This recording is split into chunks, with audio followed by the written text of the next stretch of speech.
Hey there, my name's Violet Brown, and you may not know me, but you certainly know a lot of the artists I've been working with over the years. I've been in hip-hop since the beginning. So good to see you. This is the start of our whole shit right here. I'm still in hip-hop. So you might have heard my name mentioned in an Eminem skit, maybe in some Tech Nine songs, or you may have seen me portrayed on the Wu-Tang Clan American Saga. That was weird, having somebody portray me. What I'm doing now, I'm working with Unconventional Kingz. I found them on the internet about a year ago, and I'm super excited to be back in the game and working with these people. They're fantastic. This is a band. It's a hip-hop band. You're going to love them. They play live music. Everything is live. And we're going to be at the Alex Theater on January 3rd. They're going to be coming straight off of opening for Tech on a few shows, New Year's Eve show and all that, and then land at the Alex Theater in Glendale. And I'm inviting all of you to come down to the show, see me, hang out with me. If you're one of my friends, hit me up. I'll put you on my VIP list, and I'll take care of you. So go to unconventionalkingz.com, get your ticket, and bring a can of food, because I'm hosting a food drive with a local charity, and we're going to be giving food to people that really need some help over these holidays. So bring your food, get your tickets, January 3rd, Alex Theater, Glendale. And remember, Unconventional Kingz, motherfucker!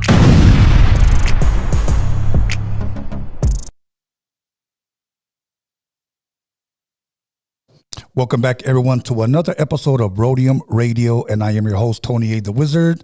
And once again, episode 359. We haven't gone live here in a long time, but this is a special night for me, okay? We have a group here, Unconventional Kingz, but before I introduce them, I want to invite somebody who is no stranger to this podcast. You guys might have seen her on episode 9, those of you guys that are my day ones. So without further ado, please allow me to introduce the one and only Violet Brown. Hey, hi Tony. Violet, how are you? I'm good. You know, before we get started, I have to share this. November 6th, 2019, episode 9, you were here. Okay. You know, and ever since then, people have, when are you bring back Violet Brown? When are you going to bring back Violet Brown? But maybe this is not your interview because you're working with the group that we're going to talk about. First and foremost, Violet, how have you been before we get into? Oh, I've been great. And I've been even greater now that I met these guys. I mean, they've put a spark back in me. I'm excited about them. I'm excited to be involved in music again. I've never stopped being involved in music, but I haven't had anybody in a long time that I've been this excited about. And so now I just feel like they've kind of rejuvenated me a little bit. And I'm excited to get out there and do all the stuff we were doing before with these guys. That's awesome, Violet. It's funny that you say rejuvenated because that's how I feel every time I find somebody that I really want to work with. Oh, yeah. You know, it just brings you back there. Sometimes I feel like the music keeps me young. You know, but now let me ask you this, because some people hit me up today. Who are these guys? Who are these guys? And I said, just tune in tonight. So my question, how did you find them? Well, I found them actually. I'm always looking for new stuff on the internet. And, you know, most of the stuff I find, I just go right past it because it doesn't really catch me. It doesn't grab me. With these guys, it really grabbed me, what I was hearing in the beginning, you know, and then I poked around a little bit and I saw, hey, there's a connection a little bit to Tech Nine, to Strange Music, because they're distributed through there and not signed to Strange Music, but distributed. And I was like, wow, no wonder I like these guys, you know, because they have quality shit that comes out there, you know, and again, you know, what I was hearing was amazing. And so I just dropped a little comment, you know, or I don't know if I did a DM. He'll tell you how it went down when he comes on. But I hit him up and I put my phone number and I said, get in touch with me. And sure enough, we connected. We were on a 3-hour phone call. I didn't expect that at all, but we just got into so much, you know, talking about the business, talking about their music. You know, and and he is a he's a super smart guy. And the guy I'm talking about is definitely high definition from Unconventional Kingz. And I was knocked out by his passion for what he's doing, you know, and he's super smart, has learned a lot about the business. He's been out there grinding. I mean, he doesn't sit back for 1 minute. This guy works every single day, you know, and he's out there just grinding. And I was also completely floored over the guitar player, Low Key. This is a guy that he can play any genre of music, but he's playing, you know, with them. And they actually do all different genres of music in their show. You're going to hear, like when you come to the show, you're going to hear it's definitely has hip hop as the core basis of most of the songs, but you're going to hear a country flavor. You're going to hear rock. You're going to hear Low Key that can rock it like Carlos Santana. I mean, he's a great guitar player. And even the drummer in this band is exciting. You know, he's 15 years old, a Grammy-nominated drummer. Wow. He's got all kinds of things going on other than this band, but he is out there with them all the time. Whenever he can go, you know, and get out there on the road with them, he's there live. When he can't, they're using his drums, you know, his recorded drums for some of the shows, but he plays live with them a lot. Their music is live. So when you go to a show, you're not going to hear a lot of recorded stuff. You may hear the drums if record can't be there, but everything else is going to be live. And they put on an amazing show. Wow. Yeah.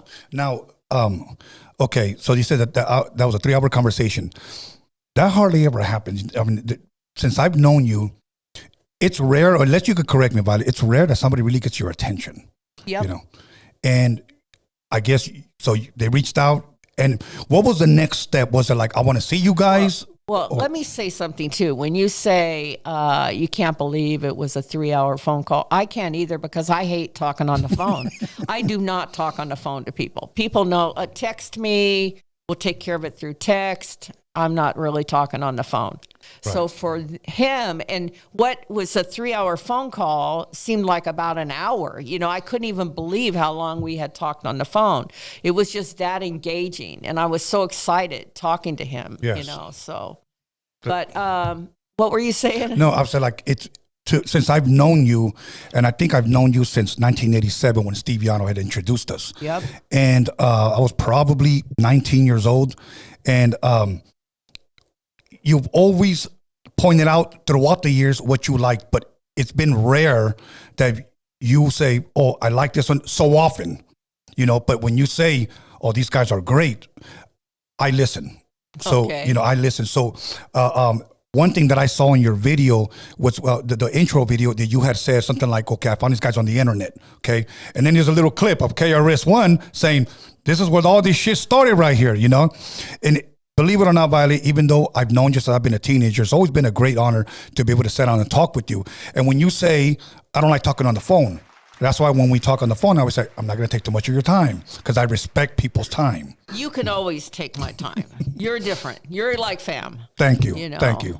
Thank you. So now for the people that may not know, do they have like albums or a album out, or is there something coming out soon? Well, we got a new album. Or they're going to tell you all about it, and they'll tell you about what they have out currently and what's coming. And they've been working a lot on this new stuff that's happening. And but to tell you the truth, I mean, they have so many songs that are not recorded anywhere, which he'll get into and tell you about. But it just seems like every day I'm getting a message from him. Oh, you got to hear what we just did. You know, so they're constantly working. I don't know, like, I don't even know how many songs he has. That'll be good to talk to him in this today to find out how many songs there actually are, you know. But I'll tell you, you know, with this new album that's coming out and the tour that they've just been on, I mean, the excitement's out there. You know, people are waiting for this one. So. Awesome. And Tech's really excited about it too. You know, another thing to have Tech 9 tell me how much he cares for these guys and what they mean to Strange Music, even though they're just distributed there. I mean, it's pretty intense. They're very excited about them. Okay, you know, that was a question that somebody wanted me to ask you. You worked for Strange Music. Okay. Did you run the label? What exactly was your role working with tech? I was vice president of label development. So that means basically I was dabbling in a lot of different things, Okay. like trying to connect up some of the collaborations that was going on, working with behind the scenes on some of the royalty stuff, and putting the all the information together on who's producing what, and a lot of the paperwork type stuff Right. behind the scenes. Right. But I was able to talk to a lot of the artists, so they had a good connection with me because I had a good rapport with a lot of artists, knew how to talk to them and all that. So they would have me do things like that. But at Strange Music, there's a lot of people that work there that put on many hats, and that's kind of the way it was, Okay. with label development. Now, did you have to move out there to? No. Okay. No. That was kind of a drawback for me because I wish I could have been there all the time. Right. But I was working out here, in Cali. That's another thing. When Warehouse was bought by FYE Music, and they wanted me to move to Albany, New York, I would never move. I never wanted to move from Cali for any job. And so it was the same way, with Strange Music. I didn't want to, yeah. Okay, now back in the day, I'm gonna ask you kind of like a back in the day question. Back in the day, people would I'm trying to get signed to a major. I'm trying to get signed to a major. Are they trying to get signed to a major, or is it better just to get distributed and remain independent? And I say that because I know artists are watching and pretty much want to know which way to go. Is there still record deals out there? Yes, there's still record deals out there. At least I'm hearing that there are. And you see every once in a while somebody comes out and they're connected to a major label. Okay. But it's so much easier now, and it's kind of a smarter route to go Yes. to do it yourself and to remain independent. For instance, Unconventional Kingz, they're an independent group, and although they have distribution through the Strange system, Yes. they're totally independent. So they're a lot like Tech and Travis were when they started Strange Music. It's worked extremely well for Strange Music. I mean, they were offered so many deals. Once they started rolling, all these places, all these labels wanted them, but they remained independent. And now, I mean, they're the number one independent hip hop label out there. Nobody's had success like him, independently. And what do you think that is? Signing good artists, releasing good music, doing good business, They release quality music, but they also, there's two guys there. There's Tech Nine and Travis who own the label. And Okay. Travis was a businessman before, but he wasn't in the music industry. So he didn't know much about the music. But Travis surrounded himself with good people, and he's a lot like High Def is. He's learning a lot from people. And that's the same thing that Travis did. That's why, when he hooked up with me, I mean, I was willing to help them in any way I could. And I was willing to help them because Travis really had a passion for this. Travis was smart. Travis was a hard worker. He just like High Def, Yes. And I see a lot of, I see a lot of Travis in High Def too. The same okay. situation, Now, this guy Travis, was he the guy that I brought up to your attention a while back? I saw an interview where he said Violet Brown was pissed off at me. Was that him? He said that you guys had gotten into a disagreement or something about the label. Yeah, Violet Brown was pissed off at me. What he was saying is they had a promotion called, God, what would they call that? FTI, right? Fuck the industry, right? Is that it? Yeah, FTI, fuck the industry. Okay. And they decided that they were just going to do something totally different, and they were going to just give away the next album for free. Oh, wow. And not only were they going to give it away, but they took out ads on MTV and all these places, and with Tech saying, you know what? We're going to give away my album. Hit me up here or whatever. However they were doing it, they were giving it away. Well, I, at the time, was a buyer for Warehouse Music, and I was very connected to them, and we always sold the hell out of their records. I mean, I was charting their records like when nobody else was, I would hit it first, and then everybody else kind of followed suit. Yes. So when they were out there saying, get my record for free, I was like, oh gosh, we're going to lose so much sales behind this. Why would you want to give it away for free? But it was a smart move. They were able to cause hysteria in the music industry. Everybody was talking about it. These guys saying, fuck the industry, or FTI movement, it was a movement. And it became a big winner for them, and guess what? Those people that got it for free, they went out and they bought other stuff. They bought all the merch. They bought tickets to the concert. They even bought the album, I think, when it came out, when they weren't giving it away for free, they bought it again, or they bought it. Right. So, it was such a smart move for them. It caused a lot of attention. You bring up the Warehouse, and okay, we had Music Plus, we had Sam Goody's, we had Tower Records, the Warehouse, obviously, and there's a couple of other ones. I miss, Violet, still going to record stores. I miss going in there the days where you buy a cassette, where you buy your album, or you buy a CD or whatnot.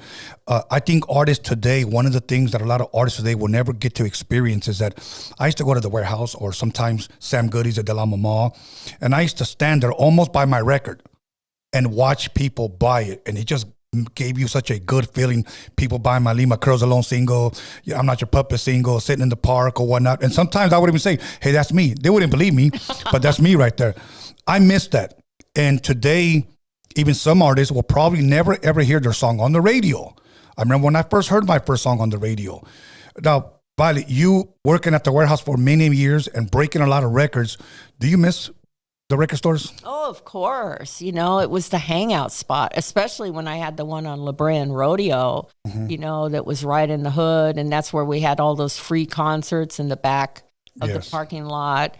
People like, we had performing live in the store, Public Enemy, EPMD, all these people would show up, sign autographs, and do concerts. DeBarge made their first video in that store. Wow. But, talking about an artist that was in my store that I got a phone call from Clive Davis, who's, a big mogul in the business, and he discovered Whitney Houston.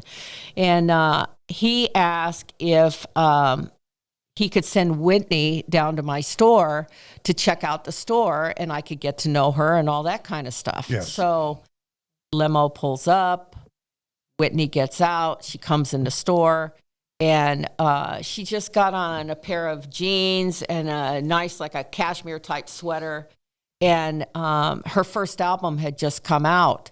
People really didn't know who she was, because it was fresh. It was like probably the first week that it came out. And so she sat up at my manager station as a cash register area. She sat up on the counter. People didn't even look at her like, who is this girl or whatever. And I put on the album. I said, watch this. So I put on her record, and as soon as I put it on, everybody was like, where can I find that? Where's that record? And she sat there watching them come up, Wow. And, she was shy at the time, and she wasn't like, oh, that's me or whatever. She didn't do that. She just seemed shy about the whole thing. Right. But, her face, it was like hearing yourself on the radio, I imagine, yes. where you have customers actually buying the record, coming up and asking for it because they're hearing it in the store. Yes, yes. It's pretty cool. It is cool. I trip out when you tell me these stories. They're amazing stories. When I think of like my music heroes, for an example, Whitney, Tina Marie, Michael Jackson, Prince, and they're no longer here. And when I listen to their music, it always takes me back to like, oh, wow, I was in my room getting dressed. My brother had just bought that Head album, Prince. I think it was called Dirty Mind. That's when I first heard of Prince. And then I said, did he ever release any other record? He released one before that. He had a slow song called Baby. And then after that, 1999. And then when Doves Cry, me and my friend Angel went to go see Prince right here at the Long Beach. So, and then when I listen to Michael Jackson, Off the Wall, and I'm like, man, they're no longer here.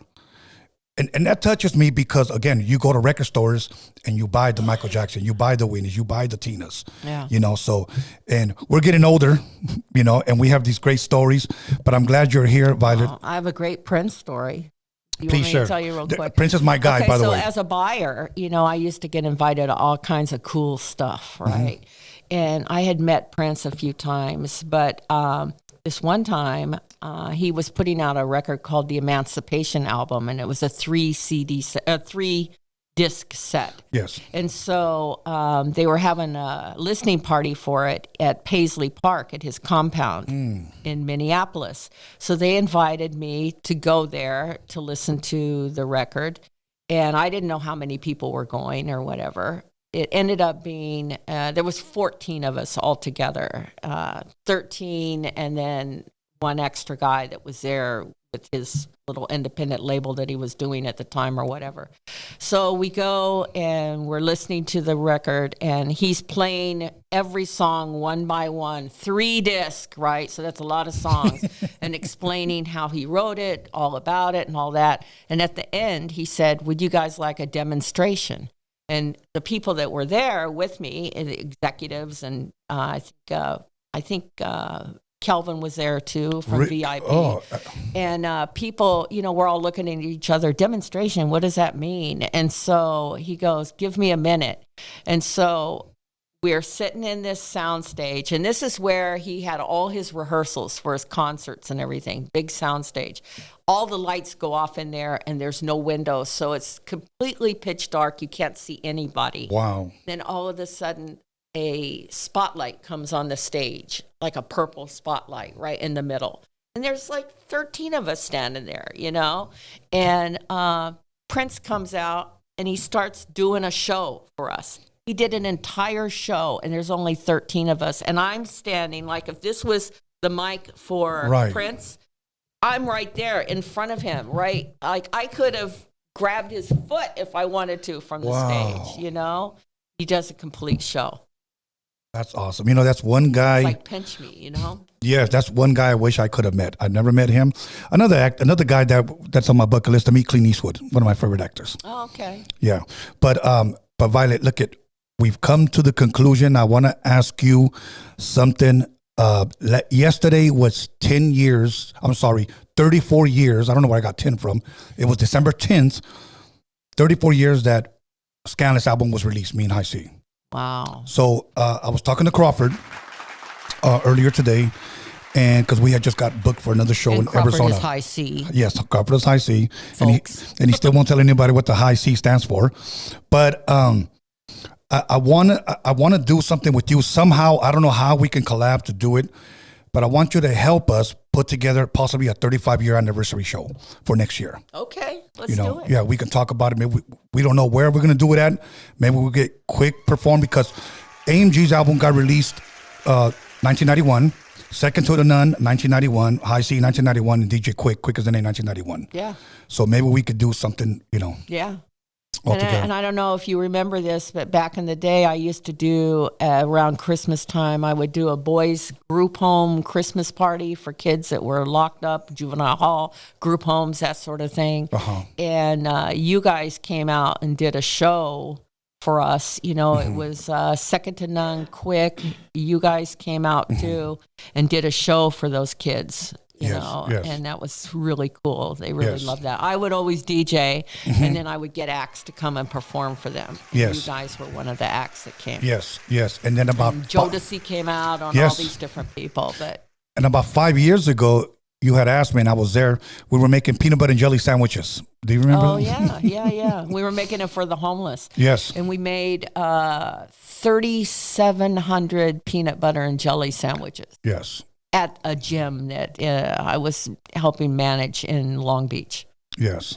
All good. So now we're going to bring out the Unconventional Kingz. So we're going to, what we're going to do, we're going to take a 5-minute break. Put me on this camera real fast right here. Okay. I want to say something really quick. Violet Brown to me is family. One time we were down on our luck, and her and Carla came to my house and brought us Christmas gifts. When I needed a job, I called up Violet Brown, and she got me a job working for the warehouse distribution. So this is how far back we go. Meeting her in 1987 has been a tremendous blessing. So Violet, hopefully 2026 you to come back and share more stories. Yeah. Okay, you guys, we're gonna take a 5-minute break. So make sure you call somebody, text somebody, slap the shit out of somebody, let them know that Unconventional Kingz is in the motherfucking building. We'll be back.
Welcome back, everyone, to Rhodium Radio episode 359.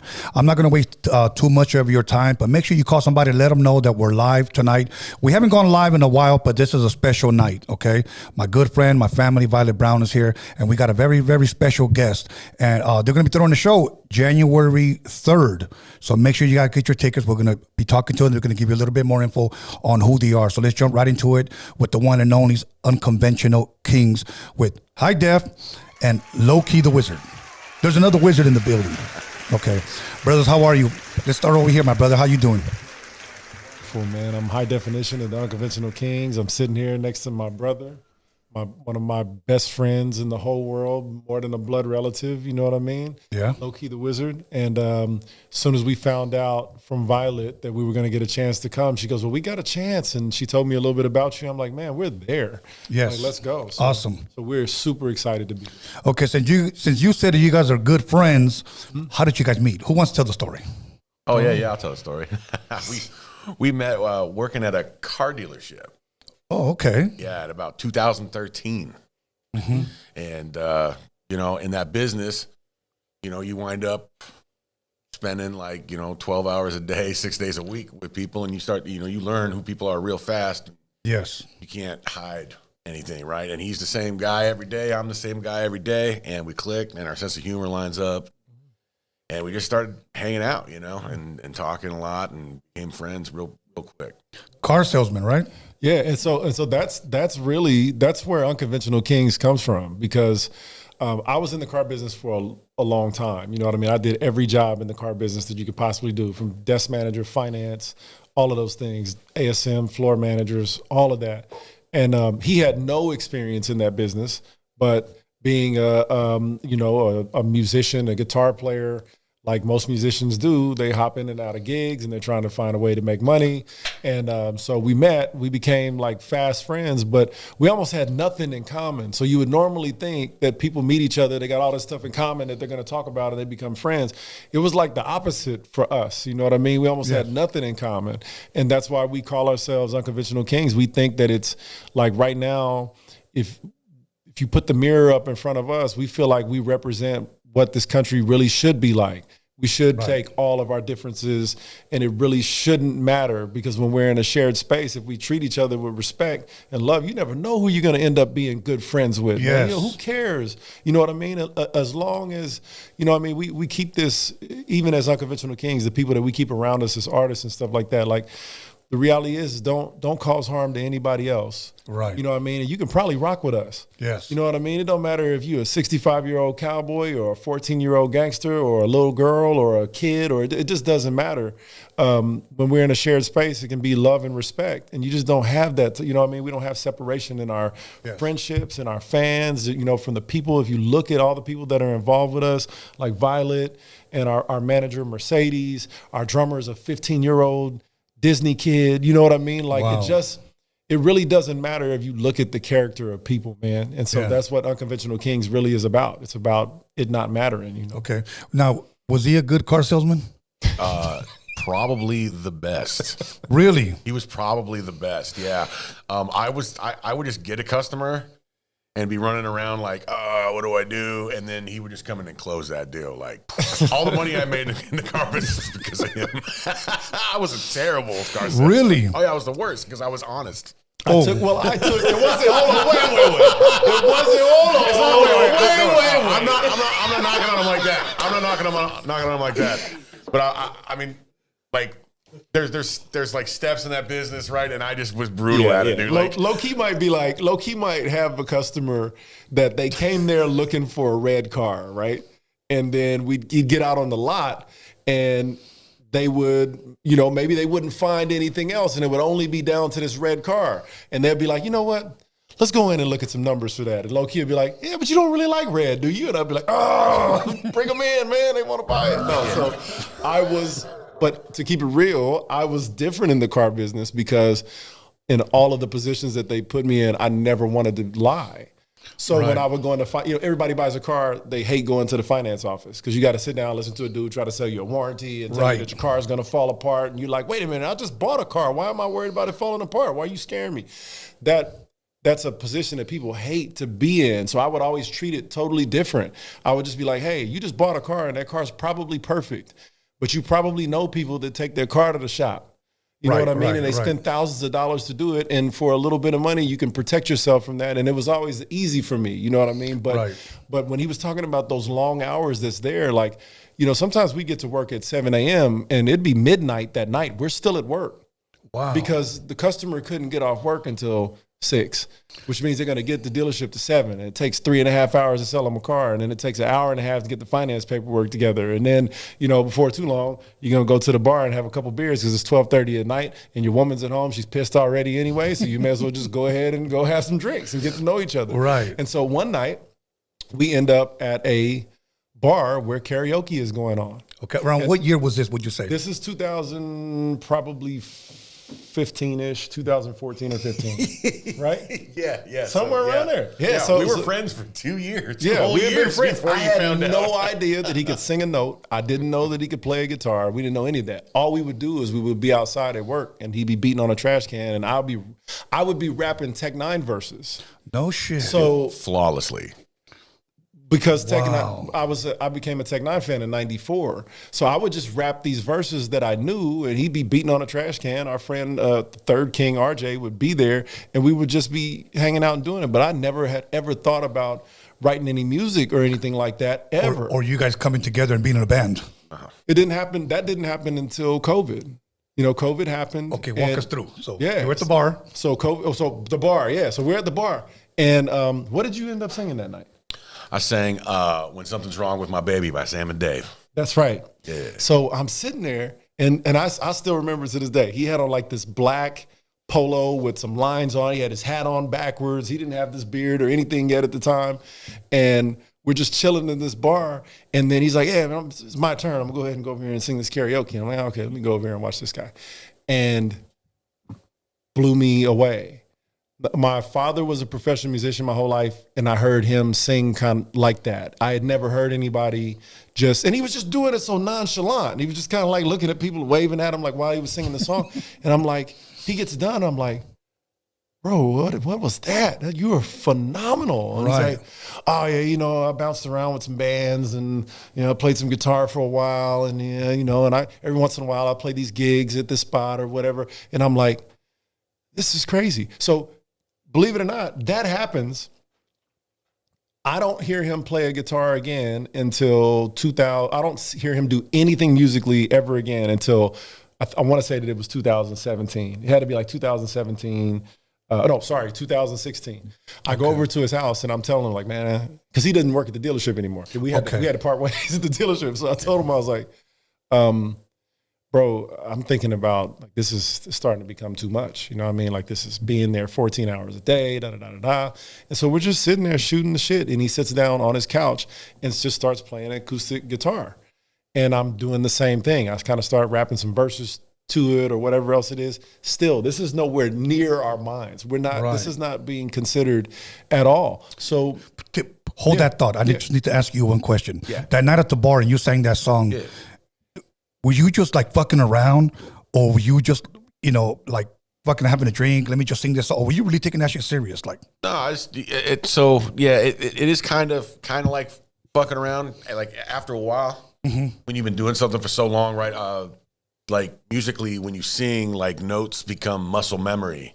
Oh wow! So once you tune your ear, you know you can just sing in key because you know what the key of A is supposed to be. Like I hear the key of A, and like things will like flex a certain way, right? To make the pitch come out a certain way, right? And so, it's really just kind of fucking around at that point. You can just randomly pick songs, and as long as you know the lyrics, right, and know how the melody's supposed to go, you can go out there to sing whatever. Okay. We're going to come back because I need to ask you a couple of more questions, but please continue. 2016. Yeah, so 2016, he starts playing these, plays these. He's just fiddling around and playing all these different guitar melodies. He's just fooling around the whole time.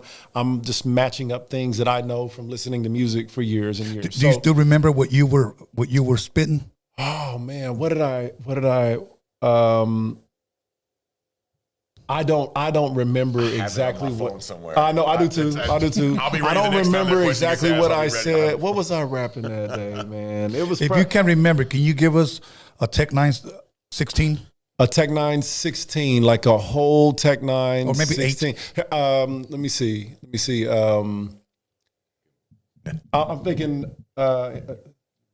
don't nobody want to deal with a nigga that got it together for real and even think his own thoughts. Everybody want to do what everybody else do, and the copycat is what they've been taught. I'm going to get in the brain of the lame and contain pain, and I'm going to give it to the rap game. The way you're doing it, the way you're pursuing it, you're going to ruin the villain. It's a goddamn shame. Are you ready for the real? Here we go now. Most on the radio can't flow now. Every day I got to cut the radio down. Sound like another Parker in O-Town. Can't have a contest or a showdown with two cats got the same kind of flow sound. Take a knee now, I'm coming to put the mo down. Run up in the record label with a 4-pound. Woo! Let's give him a hand clap. I see you close your eyes so you can see what you're saying. Yes, yeah. So I do that on stage a lot because, and for me though, it's because people in the crowd will look at me and rap lyrics back to me that they don't know. Oh, and it'll mess my head up. So when I come out to do my intro and stuff, I always have glasses on. And people don't know. I'm telling you, on your show, it'll be the first time I ever said. Thank you. The reason why I have the glasses on is because I don't want anybody to see that my eyes are closed. Oh, wow. My eyes are completely closed during the whole intro. So if you see me like moving my head around, he'll be like sunglasses on. He'll be like leaning down in the crowd with his eyes closed, but it looks like he's rapping right to you. He's just yeah. Some of the stuff is so intricate, and there's a standard. You know what I mean? Like when you grow up listening to Tech and then getting to know him more, you understand like just how really, really, really important the attention to detail is with not only your timing, but how clear you are. Do you enunciate words? Are you saying, is what you're saying, are you intending the audience to actually hear it? Or do you just want them to see you doing something that's like, oh my God, he raps so fast. And we don't want that, man. We want people to hear what I'm saying. So I was saying this to Violet earlier. Tech has this song called Worldwide Choppers. And he just posted something the other day. He said, this is my most special plaque that I have because there was no radio, there was no video for it because they don't play chopper music on the radio. They don't do it. And it was a song dedicated to that. But if you listen to the beginning of the song, he says, follow me all around the planet, around the gamut of psychology. They can never manage. We do damage with no apology. Pick them off the panic, a little manic because I got to be frantic. I'm a jammer because I'm an oddity. Wow. But if you really listen, he didn't say a ton of words. He just emphasized the syllables right and right on time. So follow me all around the planet. I run the gamut on psychology. They can never manage. We do damage with no apology. Pick them off the panic, a little manic because I got to be frantic. I'm a jammer because I'm an oddity. If he did it at that tempo, everybody would be like, oh, yeah, I get it. But if you like to listen to chopper style rap, you can hear every syllable that Tech says. And I experienced it firsthand. I mean, but we might be a little out of order, but it's important to hear this because I think every MC should hear this. I'm a brand new rapper. When I tell you that I hadn't written the lyric, I started writing lyrics in 2020 with him while we were locked in the house because of COVID.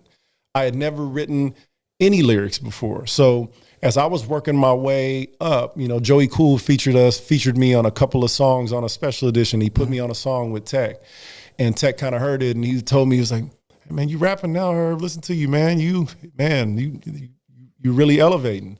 And so he called me and was like, I think it's time. I got a song for you. It's called Bolt. And it's going to have Tabo the Truth on it. It's going to have this guy, Seuss Mace. He's a super chopper, and me. And he sent it to me. He's like, do your best, man. Let's see what you got. And so I wrote this verse, man. I thought it was the best verse I ever wrote, too. I was like, oh, man. And it had a couple of parts in it that was like so choppy and intricate, and I thought I was really showing off. And I sent it to him, and I didn't hear anything back. And like the next day, he hit me, and he's like, man, that was dope what you wrote, and I think it's perfect for a live show. He said, live, people are going to go crazy. He goes, but in the studio, we get a chance to make it perfect. And we get a chance to utilize the space that we have in the song the best way. And man, I don't think that one's it. And my soul was crushed. I was like, I'm sitting in my living room. It's 7:30 at night. And right? Tech told you this? Tech tells me this through a text message. And I'm like, I look at my watch and I'm like, man, there's no way I'm missing out on this opportunity. It's an opportunity for me to rap with one of the greatest that have ever done this. And he asked me to do it. No way that I'm not going to get this done. So I grab a backpack. If I remember, I didn't have no underwear, no socks, nothing. I just grabbed my backpack. It had my laptop in it. And I jumped on a plane. I flew to Kansas City that night. And that next morning, I woke up. Well, that night I started writing the verse. That morning, I drove over to Strangeland and finished writing the verse in the parking lot. And then the engineer pulls in, Matt, and I said, he looks at me, what are you doing here? And I was like, man, Tech didn't like the verse that I wrote for this song, and I wrote another one. I want to get in and record it and get it done this morning before he comes here or anything, so I can try to salvage this. So we go in and record this verse, and I look on the cameras, because if you ever been to Strangeland or you ever seen pictures of Strangeland, there's cameras you can see in every room, right? So I look up and I'm like, Tech's sitting in Studio A. So I got to get to the airport to catch a plane to go back in an hour. So I go over there to see him, and he's like, hey man, I just want to tell you, because he loves me like a brother, you know. He said, man, I love you, man. I want you to know that don't take it wrong. I'm not saying you weren't rhyming. I'm not saying it. He goes, I'm just telling you that there are certain things that are great for live shows and certain things that are great for studio. And I wish that you would have utilized some of these open spaces that I gave you a little differently than that. And that's what I want to hear in the song. So, and then he said this to me. He looked at me, he's like, so maybe we're going to have to get it on the next one, man. I'm just going to send this one to, I forgot who he said he's going to send it to, JL or somebody. And he was like, and me and you will get another one. And I'm like, well, before you make that decision, man, and then he stopped. He's like, wait a minute, what are you doing here? I just talked to you in Phoenix last night at 8:00. I said, I know. I couldn't miss this, man. I wrote another verse. I hope you like it. You know what I mean? I know you're not going to get to listen to it right now, but hopefully you'll get to listen to it today. And like 3 hours later, I get this text message, and it's just a voice memo. And when I pressed play, he said, welcome to Collabos, man. You done wrapped your way onto a Tech Nine song. That was impressive, man. Like, you to be able for me to construct a song and for you to put something together and me ask for something different, and you were able to deliver it in hours time the next day. He goes, man, you should be proud of that. He goes, and I just want you to know that you did something that very few have ever done, which is I'm leaving your verse exactly as it is. I'm not going to ask the engineers to tighten it up or anything. He's like, you just on the meter so good that we're just going to leave it alone, man. And so I made it onto a song with him called Bolt. I can say it for you. You want to hear the verse? Yeah, go for it. So, wow. He was like, so if you're going to be on a song with Tech Nine, he goes, remember early in my career, you used to hear me say a lot before he'd be like, Tech, Tech, Tech, Tech. He always said his name some kind of way. He's like, because people don't know who you are. So find a way to say it. So I started out the verse and I said, H-I-G-H. I ain't messing with you. Get the hell out of my face. Painting the picture, the definition is insane. Don't see it. Just get the paper, brother. Write out my name. D-E-A-F. You can hear me even if you want to lean in and press your bean. The speakers increase, the DBs, the blessed fed it to me. Now the peak B, the quest inevitably see. The checks a veteran, see me invest. Pick them up and put them down. Tunnel vision like a sprinter. Quicken up and get around. Like a quitter. Gotta miss him, leave him tripping, see him frown. Finicky, foolish fucks and never see me flounder. Hit the switches like Hussein, but insane tries, twisting like an EF5, stay in your lane, dying underground, you play safe, we throwing trains, guys circle them, ain't nothing we say, going a straight line. Now you're up in the air, no yellow brick road to stroll, tough atmosphere, the lyrics be froze, we throw luck out of here, we hit him with bolts, the goat's gruff can appear, and if he shows, he probably didn't come alone, but you anything coolly is probably watching from the drone, ISO and X, you know he rapping through the phone, so before you get to clapping, we be standing on your throne, go. Wow, impressive. And then That's the dude awesome. after me, Seuss Mace, came in and chopped my head off. but yeah, he came in. But going through this experience, man, I would have never been able to do any of these things without him. Okay. Because you said guitar player earlier. Violet was talking about how great he is a guitar. Yes. But he makes all the instrumentals. He makes all the beats. Okay. Everything. It doesn't matter the genre. I think we have 3 songs that are done by one of our friends, Mario Casalini, that did beats for us. But we put out an album called UKMF. It had 22 songs on it. He produced everything on it except for 2 songs. Wow. And so I've learned how to write, and I've learned all of this in collaboration with him. So to put it very plainly, there is no high definition. I would have never, ever came into music had we not done it together. And if he decided that he didn't want to do music anymore, I don't want to go be a solo act. That's not what I want to do. Right. You know what I mean? Right. This thing to us is special. The message is special to us. The type of music that we do is about the human condition a lot. You know what I mean? Like we do sexy songs. We do one thing that we don't do is we do not do murder, death, kill music. We just don't do that. Okay. You know what I mean? We're 47-year-old men. We're lucky to be here and be alive. And we need to, and I don't want to be a part of a culture that's hurting our people. You know what I mean? Like it's not that we don't believe in censorship of music at all whatsoever. Now I don't hear nobody rap about hurting no kids, no women, or nothing like that. But I don't believe in the censorship of music, but I do have a problem with people romanticizing harming other individuals on music. And there's a difference. from our era of telling a story that happens, or telling whether it's a fictional story or a real story, and saying that when I see you, I want to kill you. Okay. Or Yes. if I see you, we would do this, or I want to spin the block, or everything ends up, for some reason, the way that radio and everything wants to do these days is that they really allow us to romanticize killing each other. They allow us to romanticize treating women a certain way. They allow us to romanticize just not being a decent individual, man, like a decent person. You know, so our music is about that. Okay, I want to bring it back to, before I go to his question. When he wrote you that text and told you it's pretty much, this is not going to cut it, and you said it crushed you. What I loved about your story that didn't stop you. You went ahead and flew over there to the point where he said, "What the hell are you doing here, bro?" And you went ahead and knocked it out. You knocked it out the ballpark. Okay, there are many artists that I've said, that's not going to cut it, but that doesn't mean that somebody else is not going to like it. It's just not something that I want to work with right now. I've had individuals that have come back and improved, and then I've had individuals that have walked away because they were crushed because of what I told them. I said, bro, you have to understand that. Do you think every beat that I made was dope? I had people tell me that sometimes my shit was whack. Yeah. But you know what I said? Okay, I got to go back to the drawing board. Ask anybody that makes beats, man. Right. Okay. So with that being said, yeah, I've been told those things before too. And I went back to the drawing board, turned on the drum machine, knocked out another one. That one was dope. That could work. And I'm glad that you didn't allow that comment to defeat you, but you rose to the occasion and said, no, I'm here and I'm going to knock it out. Now, Wiz, I want to ask you, give us your musical background, bro. First, I want to start off with growing up in your home. What type of music did your mother and your father play as a kid? Yeah, so my dad was like big Elvis Presley fan. Oh, okay. So I listened to like a lot of Elvis. Were you?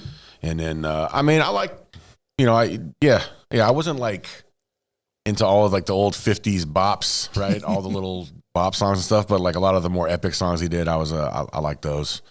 And then my mom, the only time I ever heard her put records on or anything like that was Bee Gees. Oh, yeah. And the Bee Gees, man, every time they slip into that minor seventh chord, that minor sixth chord, you're just like, it just hits me in a solid, and it woke me up at a young age, just listening to the Bee Gees too, man. Were you a big Saturday Night Fever fan?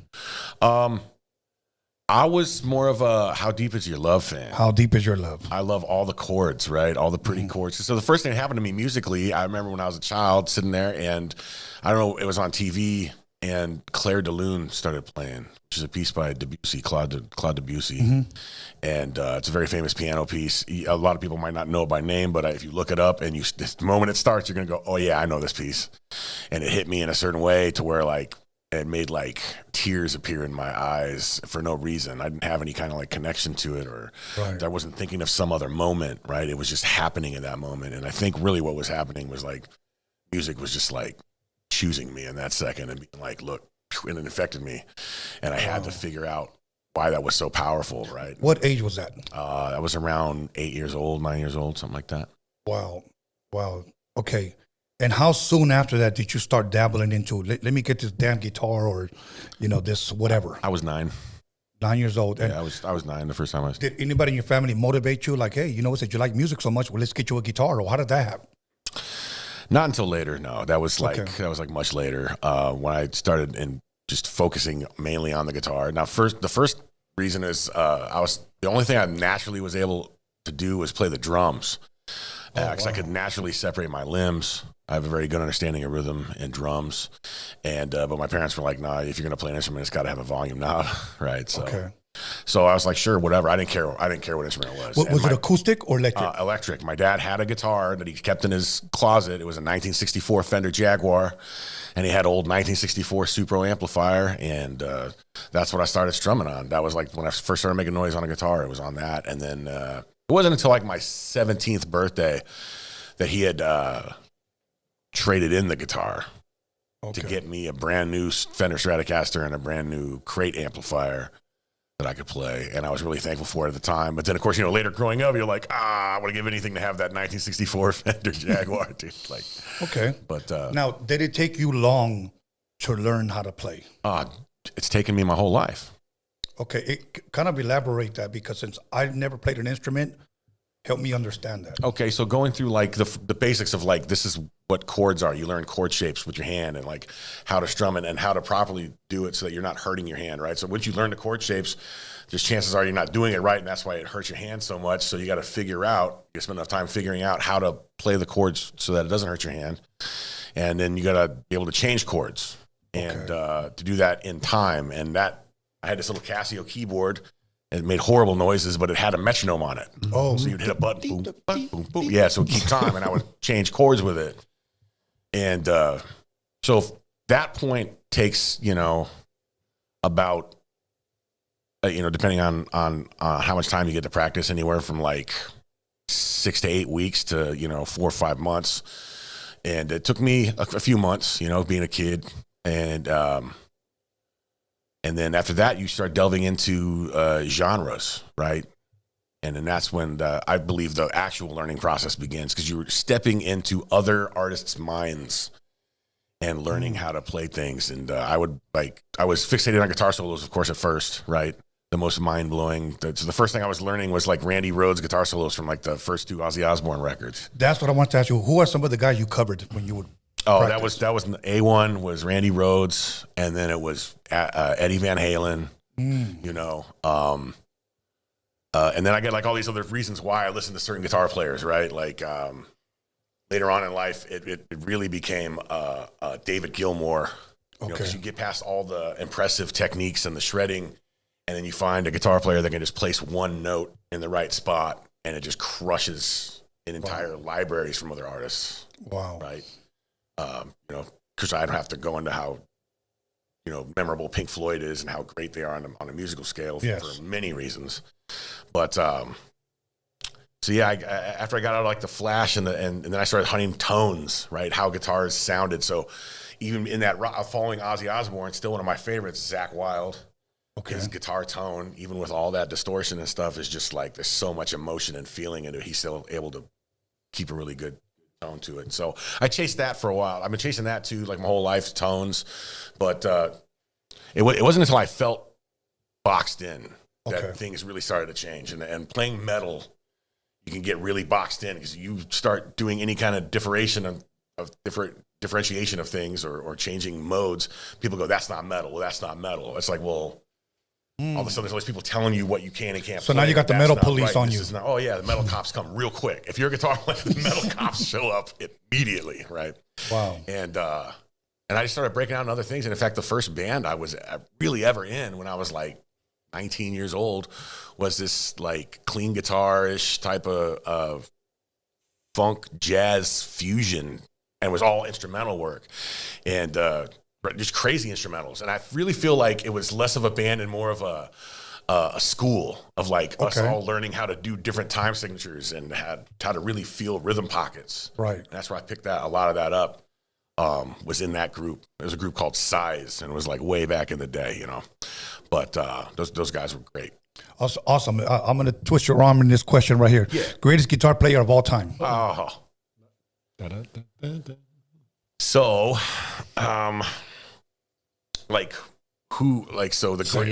the greatest guitar players of all time, man. There's like, who's my favorite, or who do I think is the best guitar player to ever give us both. Who do you ready think? to die? You got 5 minutes left. Okay, I got 5 minutes left. Okay. So I could say the name Stevie Ray Vaughan, and everybody knows that name. Okay. Right. But then if I say the name, Paco de Lucia, or if I say the name,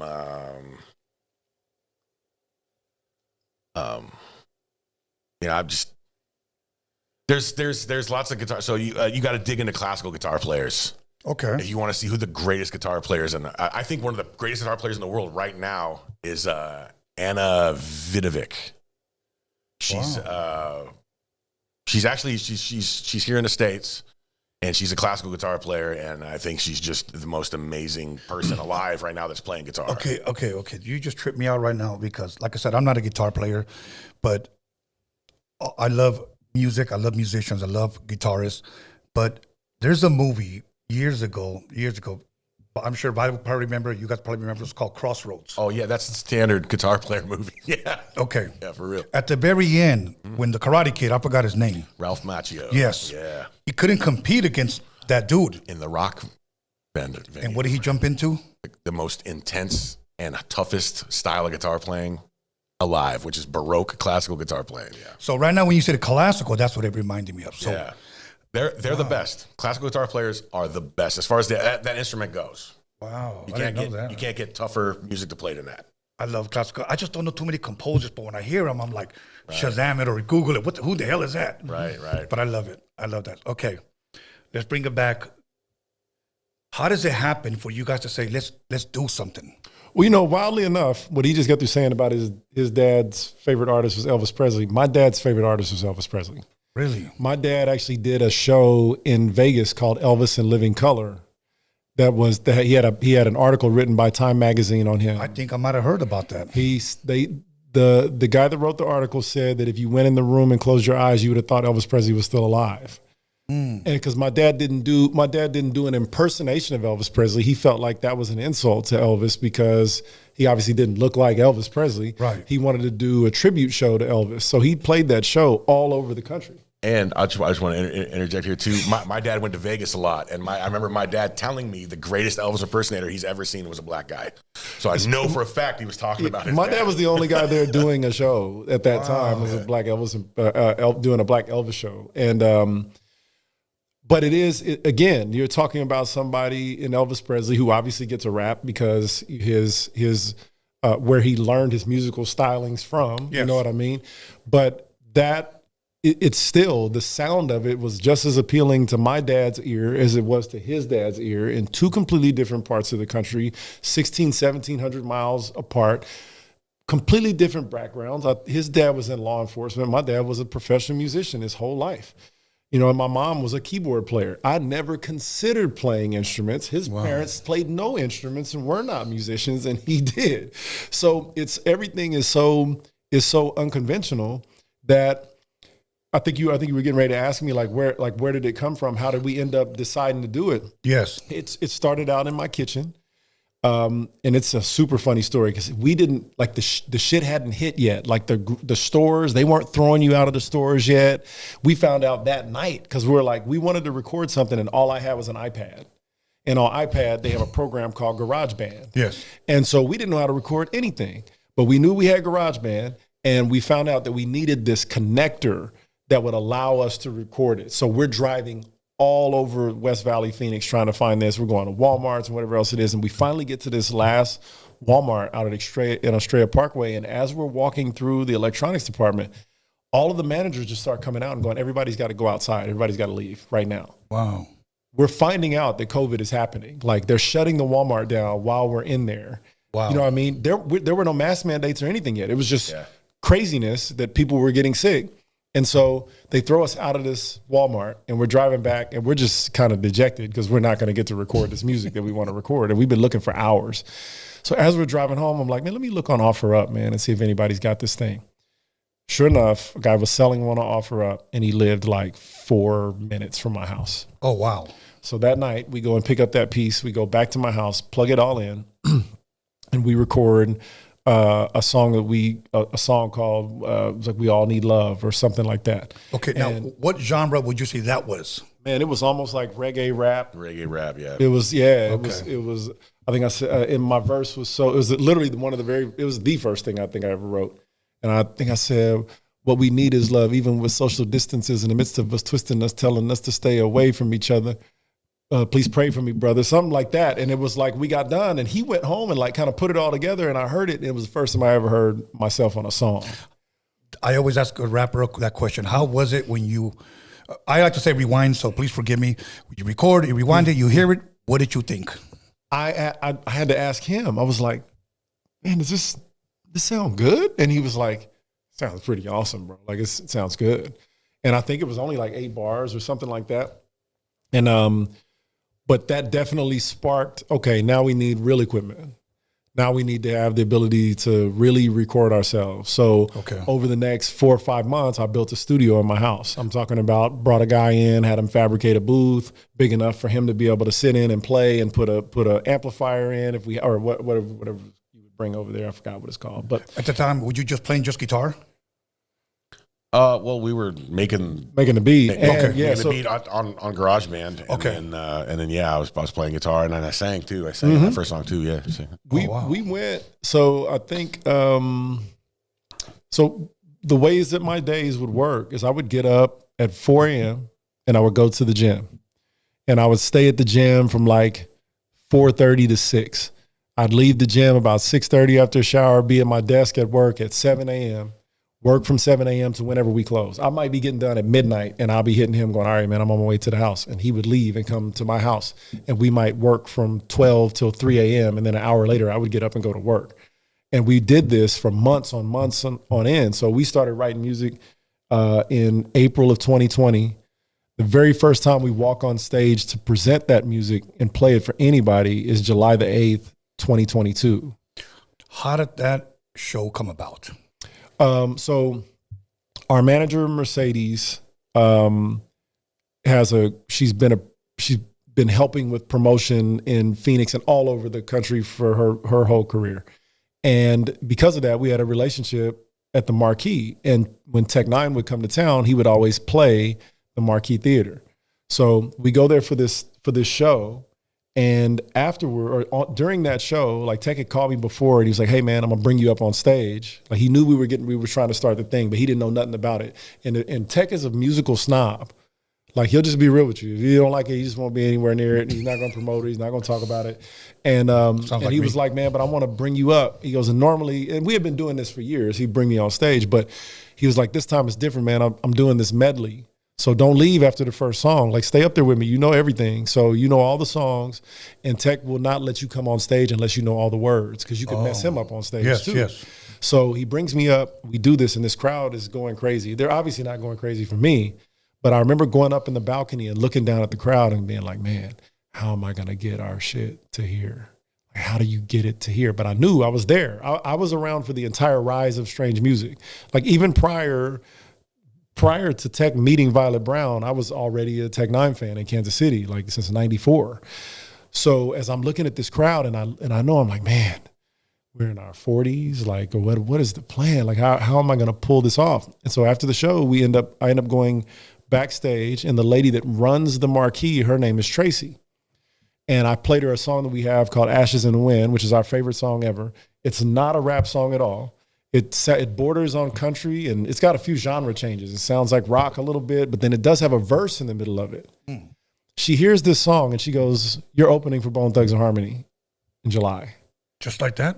We had never played any shows. I had never had a mic in my hand in front of people before. Okay, let me walk you guys through it.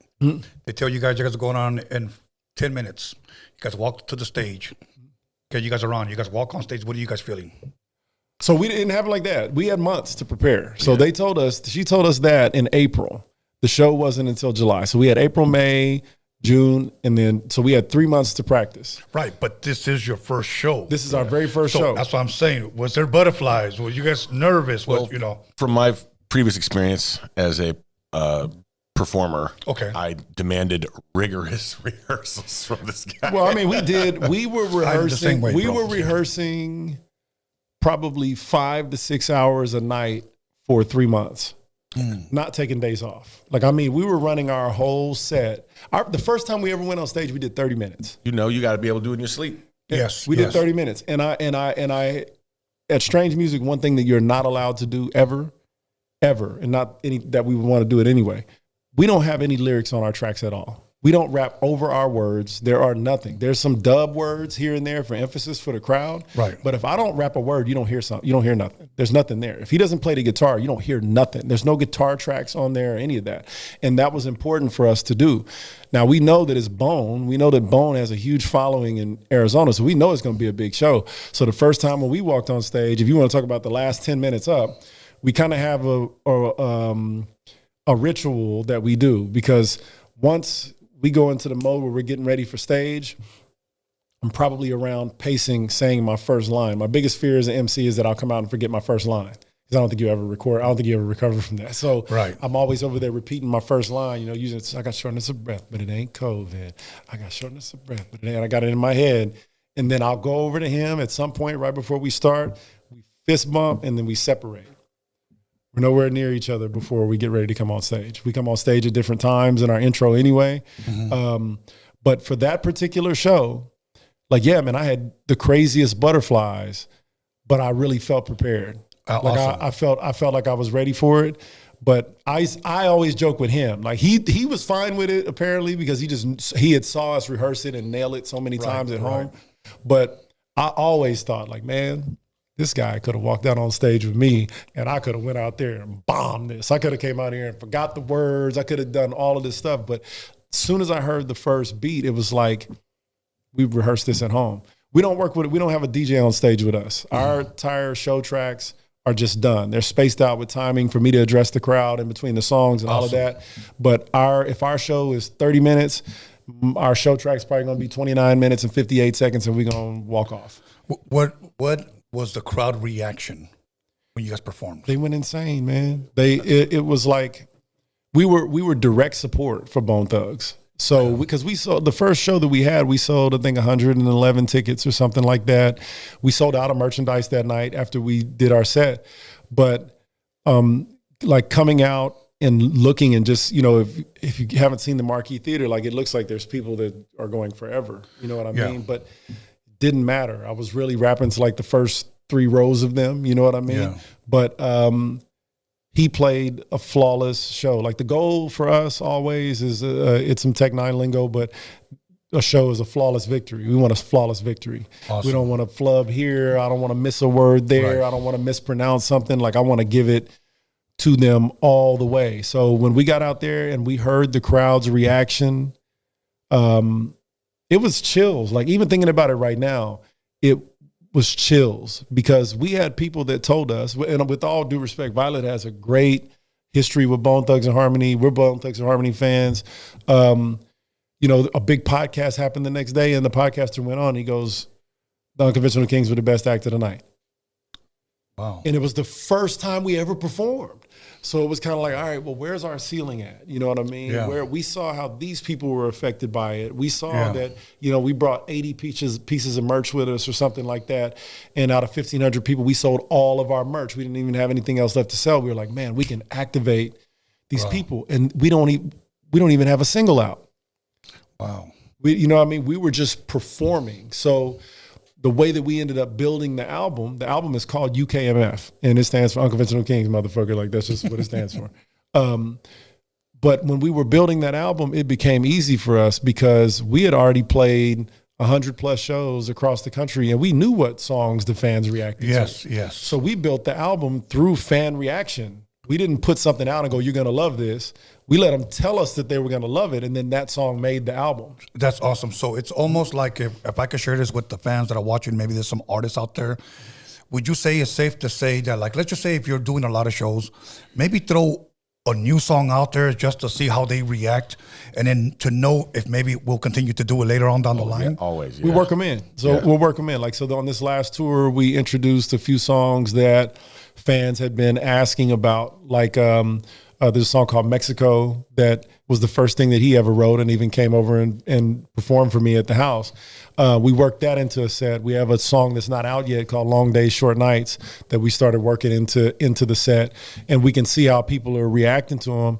It helps us conceptualize the idea for the videos, like what it's supposed to look like, the energy that the crowd gives back from it. It's like all artists, well, I'm sure you've been through this too. You'll end up with like 80 versions of a song, right? And it was like, we'll get done with a show and low key will be like, hey man, at the end of this one, we need a boom. Like we need something here. And we built the show around kind of like where we felt we wanted to take fans and put them into a frenzy.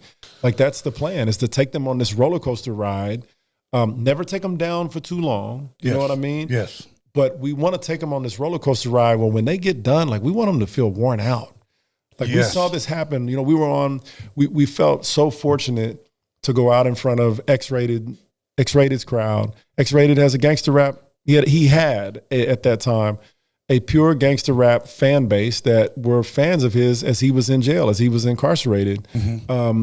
And so when we came out and went on tour with him, I mean, we're doing songs that kind of don't sound anything like that. Yeah. And we saw how his fans reacted to us. Like, we're in Fresno, California, in a venue with a bunch of gangsters, and boy, we had them moving.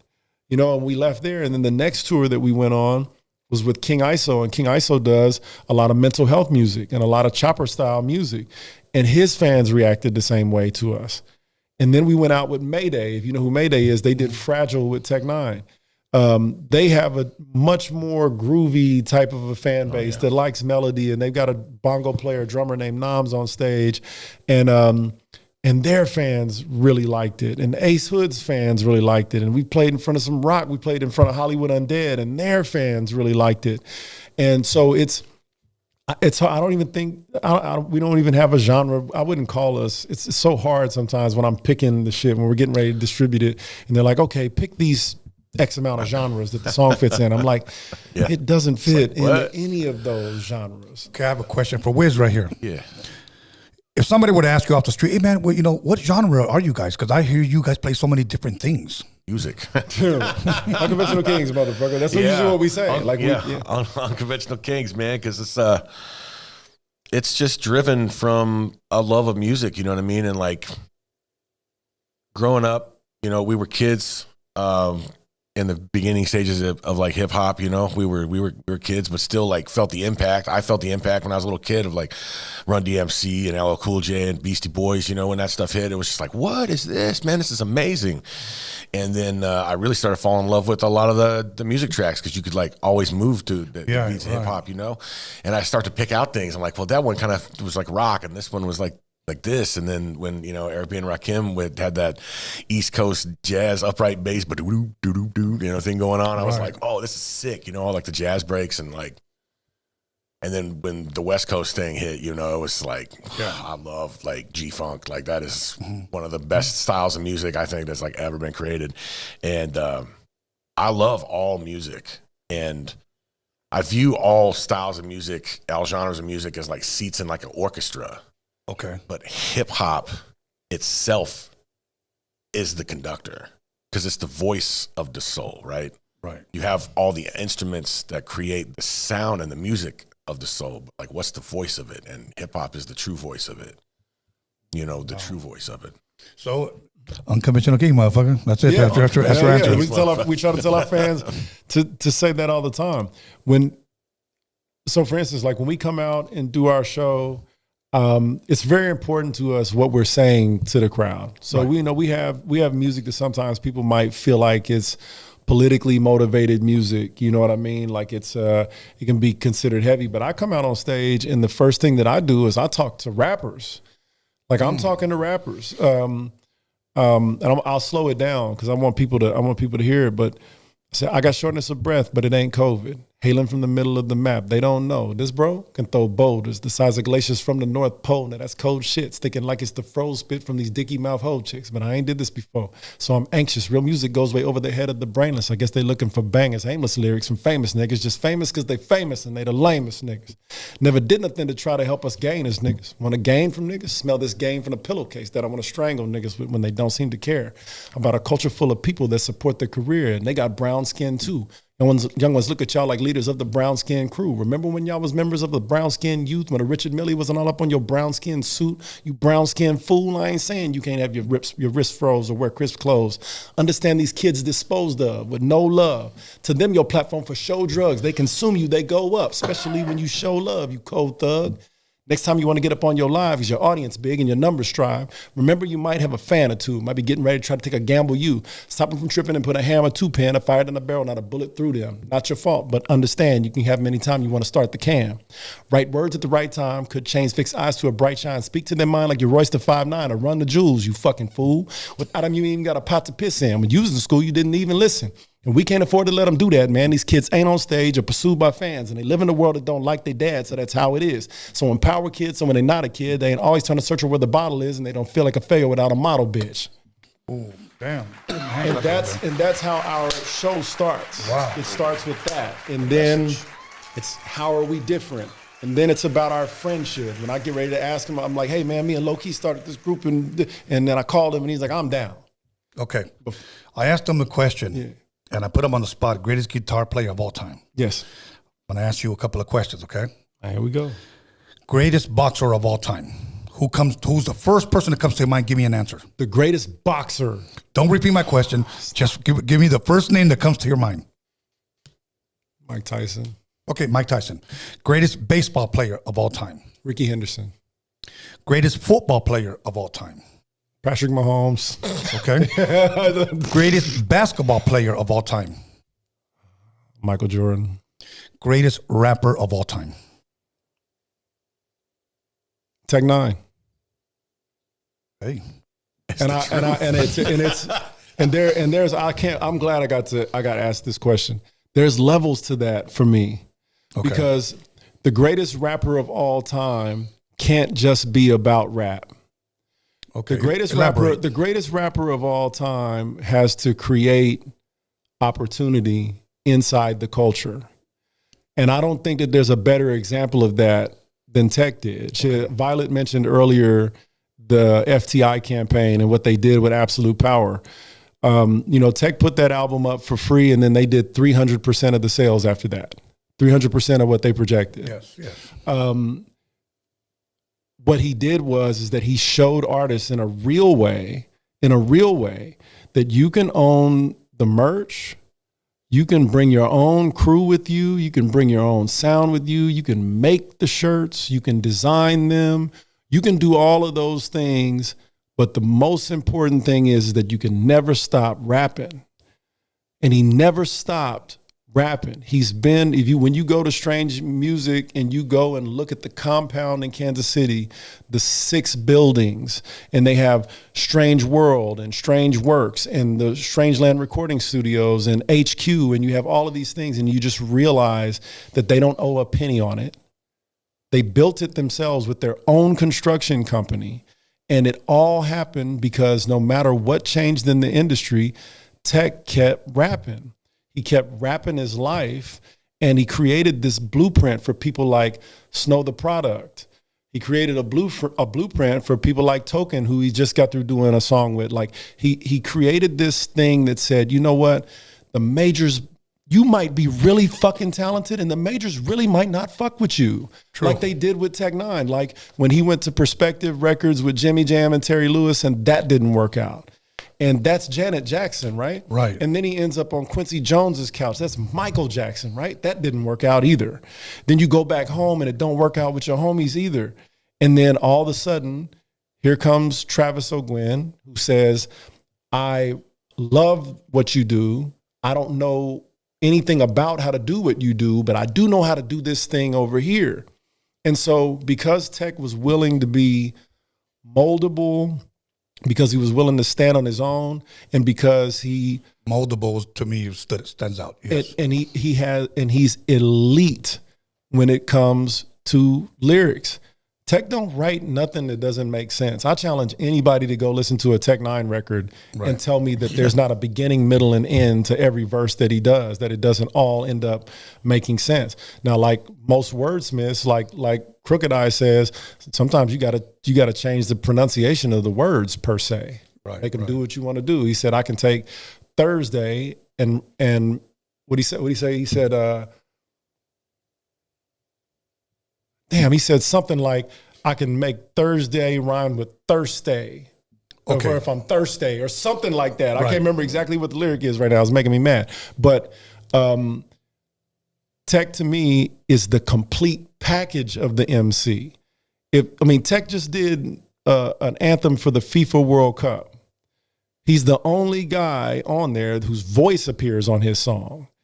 Like Jazzy Jeff and them did one out in Philly too, but it's all music. Tech's voice is the only one that's on any of the FIFA ads. Wow. He's an independent rap artist from Kansas City, Missouri. The FIFA World Cup is the biggest event in the world on the biggest stage. His voice is the only one. It's because he did not let anything that happened in his life make him stop rapping. When he got a divorce. Say that again. He didn't let anything in his life keep him from doing his job, which was rapping like that. He didn't let anything do it. And we only apply that in, it seems, in other parts of life. We all know some man in our family that we really admire because he got up and went to work every day to take care of our family some kind of way, right? Our mother or our sister. There's some man that you know like that nothing keeps him from his job because he takes it so seriously. Tech treated rap like that. Nothing kept him from doing the music never stopped. That's why he kept putting out. For a while, they were doing a solo album, a collabo album, 3 tours, and he was only able to take off the month of December, but it really wasn't a month off because you got to write because you're getting ready for the beginning of the year. Right. And so when I saw that and I got with him, and I got with Low Key, I'm like, man, we're trying to bend the curve like crazy here. We're going to come into this at 42 years old. Yeah. At At 33 years old, Tech Nine had been rapping for over 10 years and hadn't made a dime. See, and I like what you said. He didn't allow even those lows to stop him. And I encourage a lot of artists, whether you're rock, rap, whatever, you are going to face your highs and your lows. Okay, don't stop. If this is what you really want, if this is your passion, don't stop. Keep going. Look, I'm 57 years old, and I still think that there's more for me. I told Violet I just got an important phone call from a rapper that I looked up to for years. And this guy contacted me. Hey, I want to buy some beats. What are your rates? I went on his damn page just to make sure it wasn't a fake ass page. And then he shoots me his number. And I'm like, hey, let me go ahead and call. Hey, Tony. And I was like, oh shit, it's him. Yeah, so we chopped it up. I'll tell you guys more about it afterwards. But I'm 57 years old, and I got that phone call. And all because I put on my drum machine and I started making beats, started recording myself, and then just releasing them on, Instagram on beats that I had did like in the 90s that never got released. So I put out the SP1200, put the floppy disk. Hey, everybody, I sampled this. You could open the hi-hat here. This sample here. I only sampled the 1 bar. You put it on time with the metronome, and before you know it, people started hitting me up. I want you to be my documentary. I want you on it. You never know. I like to branch out and do different things because you never know, like the genre, Unconventional Kingz, motherfucker. There is no genre. You just like doing it because it's music is coming from you guys. You guys just didn't stick to one thing. I don't like sticking to one thing. I like trying different things. I like filming. I would like to finish my life filming. Yeah. That's what I like doing. So now, Wiz, let me ask you this. Yeah. Where do you see Unconventional Kingz going? Like, how far do you? Because you guys share a lot about, Tech Nine. Where do you see Unconventional Kingz going?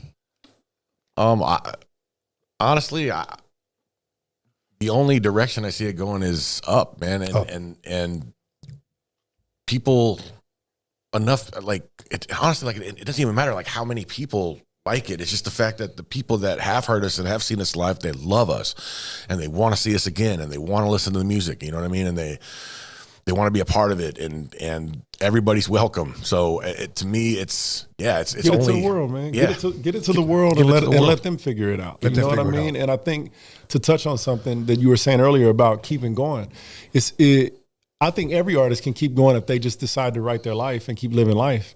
Yeah. You keep living life and you write your life, you're not going to run out of things to write about. You know what I mean? You're just not. Like, and we've seen it change. Like you were mentioning, like we were talking about like ups and downs. I remember writing this verse like really early on in our deal. Like my father passed away in 2016 and he was like my best friend, My condolences. Thank you, man. And I had never really written anything. And I have this verse where I start out and I say, these are the least favorite conversations I have. Instead of talking to me, wish I was talking with my dad. The wisdom I have for others seem to vanish in a flash. When it's time for me to look inside, I see the remnants of a crash.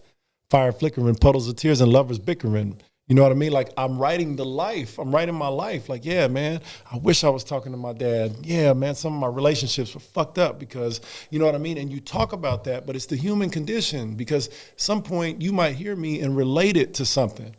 And I sure wish there was somebody I could talk to too. Like we're finding that out about Ashes in the Wind the most. Like Ashes in the Wind for us is a very important song. We wrote that song walking circles in my living room and we wrote it in like 15 minutes. It's still the song that makes people cry. Came together perfect, dude. Yeah, it's like the way it came together. It's about real things that like really emotional stuff. And the song came together like just so organically. It just started with and people just come up and people will come to us crying like out of breath at the shows. Like that's just so amazing. And we wrote the song talking about relationships we had that became Ashes in the Wind. So like my verse, I'm like, here I go again, sitting at the table with my paper and pen. I remembered sitting down at my dining room table to write this letter to this girl. You know what I mean? And True story? true story. Sitting at the table with my paper and pen, trying to face my fears. How I'm gonna write, I haven't written in years. You know, so as I'm writing that though, and as we're getting and we're talking to fans don't see it. We're writing it as a breakup song. We got people that are like, the song makes me think about my grandfather. The song makes me think about this. And what we found out is that Ashes in the Wind to our fans was whatever it was that they wish was still there that did blow away, that did go. It could have been a relationship, could have been a person that died. It could have been something, an idea that they had that just never is going to pan out. And they look at it like it's ashes in the wind. And I remember being in St. Louis and this lady walked up to us after the show. She had her daughter and she's just like crying. Her face is obviously red. And her kid almost looked scared looking at her. Like, I've never seen my mom look like this. And she was like, this is my daughter's first concert. I'm so glad that it was here with you. That song just brought some emotions out of me. I'm going to buy everything that I can buy. She went over and bought like 8 shirts. I'm like, who is she getting this for? And we saw her get moved like that. And then as we started playing, like, you know, for a while, I mean, we had a period of time where after King ISO's tour, we did 25 there. We immediately went and did 25 with Mayday in the United States. And then we went to Canada and did 15 more in Canada with them. So I bet you we had a month off in a 7-month period where every single night we were in a different town. We were playing music and we were seeing these people that are in Toronto, Canada, and people that are in Phoenix, Arizona reacting the same. You know what I mean? And it's we don't have any marketing behind it. There's nothing there to say you should feel like this. No. It was just naturally happening to them in these shows. And we would look at it, man, we fucking got something here, for bro. me, like, the wildest thing about that song is those shows is going out there and knowing that nobody's ever heard this song before, right? And I'm like, yay, we get to go show it to them. And then playing the song, and in the song there's a guitar solo. And I'm playing it, and at the end of it, I pop up to go back into the chorus. And as we're doing the chorus, these people that have never heard the song before are singing the chorus. They're singing the whole song. And the whole arena is full of lights, you know what I mean? And it's like, we don't ask for it. We don't tell them to do it. Like, it just happens on its own. So the litmus test for me was just, you know what? Like, and this is with all due respect to you and with everybody else, but I be telling these young rappers all the time, like, quit worrying about people you didn't make the music for. Thank you. Yeah. You know what I mean? Because you didn't make it for a podcaster. The podcaster is not your target consumer for this at all. They're not, they have nothing to do with somebody that has that opinion or whatever. Those people are there and they have services. You have a show that allows us to get our reach to more people. You know what I mean? And you have to go and present your product and be thinking about your fans. Your job is to look at it and compare it to other things that you've seen and your experience and all that. That's not what you do as an entertainer for fans, though. If you're not tailoring it for the fan experience, whether they're sitting on their couch, whether they're in an arena, if you're not making it for them, you're making it for the wrong people. The rappers are not the people that were going to go to Violet's store and buy the records for you. You needed tens of thousands of people all around the world to do it. Yes. So back then, and when we talk about this shit all the time, like, you didn't, like, beef was a serious thing. If you took the time to go to a studio and paid your money to put it on wax and have it last forever, you was really a thing. Now that's become so trendy to just diss somebody to try to get some traction off of their name or something like that, that it's just, it feels inauthentic. It doesn't feel like it's written for the fan. Right. It feels like you wrote it to manipulate this guy. And you know what I mean? So we just don't do that. I have one song where I think when you come in as an MC, you learn a lot of stuff crash course wise, as far as like where, like, it's how your peers are going to really respond to it. So when I first started, we heard it. Me and Violet were just laughing about it today. Tech and I have a similar tone to our voice. We're from the same set of blocks. Demographically, we're literally from the same part of the country.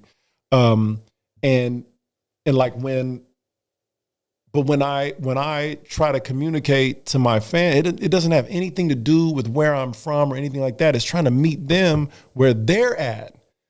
I'm trying to catch you right now. Tony, you have a certain amount of time every day to listen to music. right? It might be when you're in the gym. Yes. It could be when you just got some time to kill. You're mowing the lawn. You got your, no matter what it is, you already got your go-to songs that you go to. You already have your artists that you listen to. What is it about Unconventional Kingz that's going to make you go and be like, all right, well, I'm going to replace this in my playlist with that? Right. You know what I mean? These young artists that are making music that sounds like Drake, or maybe it sounds like Kendrick. Why is the fan going to go into their phone and take the Kendrick song out to play yours that sounds just like Kendrick's? Why?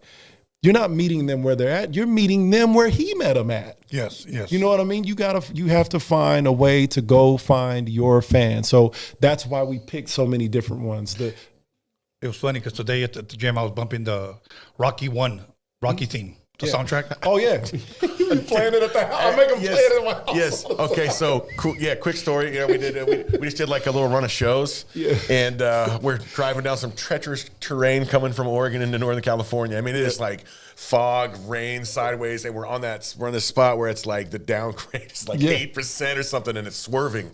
And so what do? We put on 80s montage music from like the Rocky movies, theme songs, all of it from like Karate Kid, and that's what like focusing and driving. Like, all right, dude, you know what I mean? Yes. Like, it's one of the best things in the world to listen to 80s montage music, especially Rocky. Then when I was ironing my clothes, getting ready for you guys, Michael McDonald. Oh, But Michael McDonald. Yes. Yeah, I love Michael McDonald. Yeah, he does. I don't know why I love Michael McDonald. Hell yeah. No, so we wrote this song called Enemy Lines. It's the only song I ever wrote, but I wrote it more like a commentary. And I said, welcome to Rapper Land, where they shoot first, but when you bust back, them motherfuckers never clap again. Forget about applause and ovations. Low caliber bullets don't even cause an abrasion. I caught a few strays, wrote a rhyme, took a vacation, put out the verse, waited for bars. They were shaking. I was right, I'm too nice of a guy. Maybe I'm amazing. No, I'm humble in comparison. I'm grease. Y'all bacon. I pop, y'all shrinking. I bubble, y'all baking. Y'all alone, I'm the baking, the hammer, y'all breaking. I'm rapping this live, you're making lips into shapes that don't look like the words that you're faking. Imposters with mics. Valley rappers, they really don't get it. They YouTube the beat, then they really don't spit it. Eat up the pussy, then they really don't hit it. Niggas laying on beds willing to split cheeks to get it. And I can't be swayed because the vocals be played. Not even karaoke is what these niggas display. You saw the modo socos wishing your mothers be gay because a black son ain't nothing but a fucking disgrace. And people reacted to that, and they were like, who are you talking about? I'm talking about all of y'all. I'm talking about the culture as a whole. We're not going out to try to pick fans to rap for. We're trying to pick rappers to diss so that fans can get excited about something that will never last. That's great, bro. Honestly, that was great. I mean, truly enjoying this. Now, we have to talk about January 3rd. Yeah. Okay, you're coming here to Glendale. Yeah. Okay, who put all this together? I know Violet's a part of it, or is she putting it? Like, did all this come together? This is Violet Brown Presents. Yeah. Violet Brown Presents. Well, let's give all the credit where the credit is due. Violet and I started having a conversation about a guy named Sean Laska that owns some studios out here called the Agency Studios, and you can go there and you can shoot super high quality videos. He's got all the cameras, he's got everything, and she made an introduction to me with introduced me to him. And we were originally going to do this small kind of like a private showcase, invite some people that Violet know and have them come and watch us, like maybe 40 or 50 people or something like that.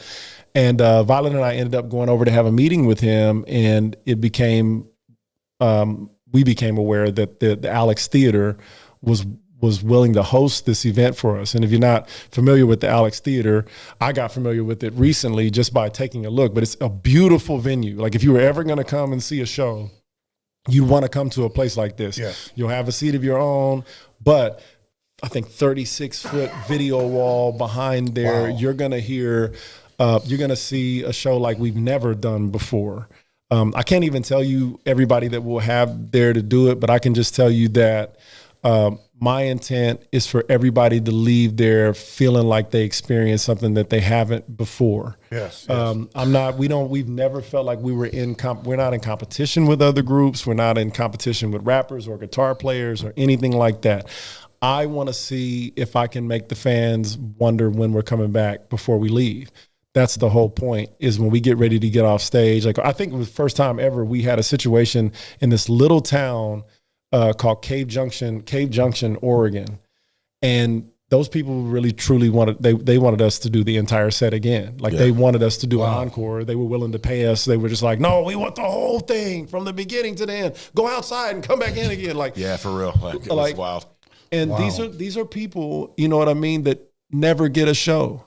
You know what I mean? Like these smaller towns, they never get a show. Yeah. And we're going back to that. And January 3rd is really all about that. Like Violet and I have both talked about what shows were like, not just pre-COVID, but I mean back when you used to go to find out if these people are the real deal or not. Because studio albums were just that, right? And then you'd go see somebody live and be like, okay, yeah, that's not real. They don't really do it. You're going to come and hear almost different versions of our songs at our show. Like we want you to go listen to the album and be like, man, that's how they did it there. But man, this was crazy. Because if you're not creating that, why should people come to the live show? So January 3rd for me is going to be my opportunity to flex. Awesome. It's going to be if the greatest that have ever done it are in this room, I want them to leave there feeling like I paid homage to everything that they've done so far. Because that era that you're from, that Violet is from, that we were fans during that era as kids. You know what I mean? Like we were laughing, talking about how I was going to the store and buying the No Limit CDs every week. You know what I mean? And they weren't even using the jewel cases. They were using plastic cases that were red and green and purple and all that. And so I was the consumer that Violet got to. I was the consumer that hip hop got to. And I remembered why I loved it. I remember what it felt like at the shows. I remember what it was like to have something to go down to the grocery store and go over to the magazine section while your grandma or your mom's in there shopping. You want to go as quick as you can so you can flip through the magazine and find out what's coming out. Right. What's coming out. I'm going to tear the page out where I can get the penny CDs where you go pay $1 or whatever it is, get 35 CDs or whatever. But there was this anticipation that I would wake up on Tuesday morning and figure out how am I getting down to go buy the shit that just came out before it sells out. Yeah. Because I'm not going to get to hear it otherwise.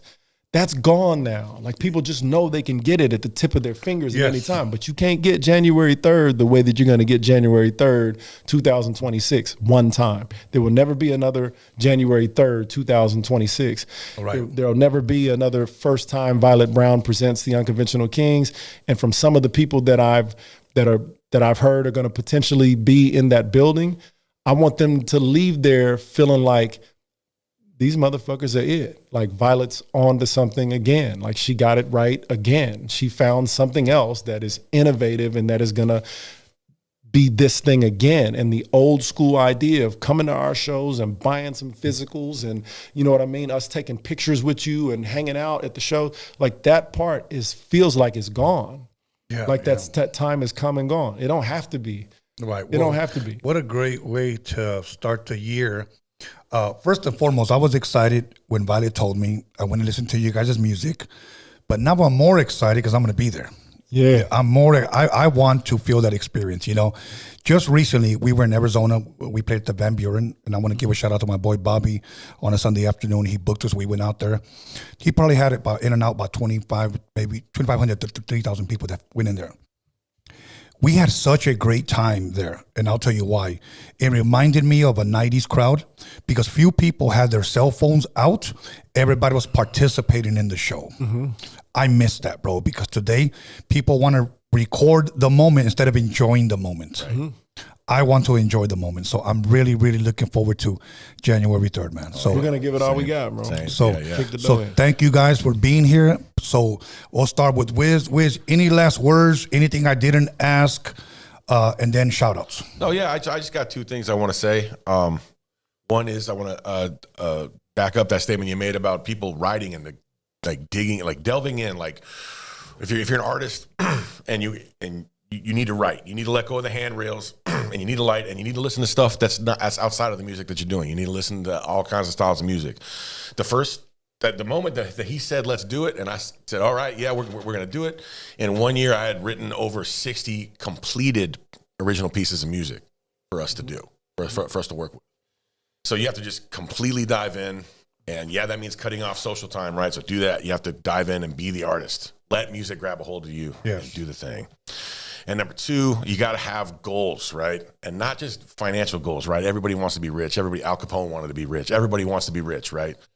But goals that are set are, even if you can get close to something like that, right? Like I have a goal that recently had been added that I personally want to have at least 2 songs that have no music video and no radio play go platinum. Wow. Because there's only one other artist in the history of music that's ever done that, and that's the greatest rapper of all time, Tech Nine. Wow. That's the only other guy that's ever done that. Wow. No video. No video, and no radio play. Platinum. Most people can't tell you their favorite Tech Nine video. No. Most people can't tell you their favorite Tech Nine video, but you'll have people from the 90s go, man, I sure remember him from Questions when he did the gang-related soundtrack. You know what I mean? I remember that. And then you'll have people today that go like, oh yeah, man, but he did the joint with B.O.B., you know what I mean? White girls go crazy, you know, and they think that that's Tech Nine, and they think, but it's because he just kept making music for them. And we've mentioned him a lot in this, but I think it's important because the road that he paved is the road that we're walking down. That his exact road is the road that we are personally walking down. The shortcuts, I know what happens with the shortcuts because I've just seen it happen so many times. Give people, like Crooked Eye says, give them a well-balanced meal. That would be my parting shot for all artists, is give your fan base a well-balanced meal so that they don't have to leave your catalog to go satisfy some musical urge that they have. So when you listen to our album, UKMF, it starts out kind of funky with some rap, and there's some really pointed things that I rap about there. And then we go into what feels like a 4-song section of the album that feels like country music. And then you come out of that section of the album and you go into stuff that feels like rock. And then all of a sudden you're getting hit with this conscious rap, and we're talking about the kids that are trapped at the border. You know what I mean? Like, give your fans all of that, because nobody just goes to the movies and watch horror movies. Right. Nobody goes and just watches comedies. Right. We like to have our emotions played with. We want to see a love story sometimes. Sometimes I'm in the mood to laugh. Sometimes I'm in the mood, I want to see an action movie and not be that invested. I just want to see some shit blow up. Make things that your audience can fall in love with your brand and not have to leave your brand to enjoy it. You know what I mean? And then that doesn't mean they're not going to go listen to other people, but give them the option with you. If you make the same song 8 times in a row, and it's about how all of your ops should be worried that you could kill them, you know what I mean? And if that's what you rap about, at some point, I'm sorry, your audience cannot relate to you. They didn't wake up this morning thinking about who they could go kill. They're not relating to you, man. They're just hearing it for a second, and then they're gonna move on. I want them to hear it and never leave. Yeah. Shout outs, anybody? I agree with everything you said, by the way. Our manager, Mercedes, RJ, Wrecker, the whole Wrecker crew and family, Violet Brown for doing a show with us called Violet Brown Presents, to put her name on something, knowing that what she's done. Grateful to anybody that listens to Unconventional Kingz music across the world. We know they listen across the world now. So thank you to anybody that does that. Awesome. Where's any shout outs? Tech Nine, Travis O'Gwin, Strange Music, King ISO, Joey Cool, X-Rated, you know. All good. You can just put us in the center one right here, Alex. First and foremost, Violet, anything that I should have asked, anything that we didn't cover? No, you were super duper thorough, and this was fantastic. Thank you, Violet. Okay, I want to give a shout out once again to Violet Brown, my family. I want to give a shout out once again to Unconventional Kingz. Tomorrow, I want you guys to tune in. Dr. Green Thumb, they're going to be live with Be Real on the Dr. Green Thumb show at 2:00. So if you guys do not follow Be Real, on Be Real TV is the name of his channel. The show is called Dr. Green Thumb Show. So tomorrow at 2:00, they're going to be sitting there, getting a contact high, if not smoking with them. I'm smoking with him. Be real. I'm gonna try to hang in there, man. I've heard a lot. So once again, Wiz, hi, thank you very much. It's been an honor, pleasure. January 3rd, I'm gonna be rocking with you, man. Heck yeah, man. Much love. All right, my brother. All right, go ahead, Alex. Violet Brown, thank you very much.